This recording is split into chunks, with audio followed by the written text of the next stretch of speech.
इचलकरंजीत रमजान ईद उत्साहात। ईदगाह मैदानावर सामूहिक नमाज, शांतता ऐक्यासाठी दुआ।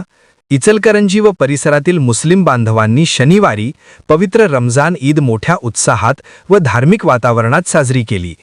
स्टेशन रोडवरील ईदगाह मैदान येथे सकाळी सामूहिक नमाज पठणासाठी मोठ्या संख्येने समाजबांधव एकत्र जमले होते।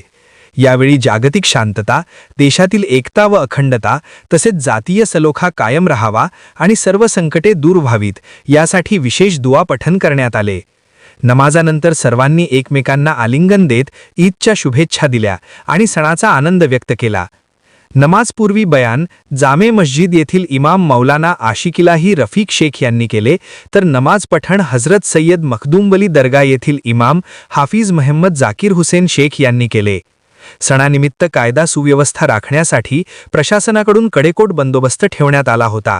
यावेळी अण्णासाहेब जाधव, अप्पर पोलीस अधीक्षक, विक्रांत गायकवाड पोलीस उपाधीक्षक तसेच विविध पोलीस ठाण्यांचे प्रभारी अधिकारी उपस्थित राहून मुस्लिम बांधवांना ईदच्या शुभेच्छा दिल्या।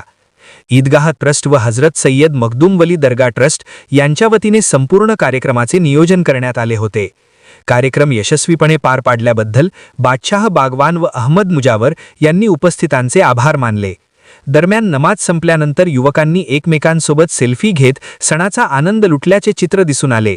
तसेच राष्ट्रवादी काँग्रेस पार्टी अजितदादा पवार गट यांच्या वतीने ईदगाह मैदानावर नमाजासाठी आलेल्या मुस्लिम बांधवांना गुलाब पुष्प व शरबत वाटप करून ईदच्या शुभेच्छा देण्यात आल्या।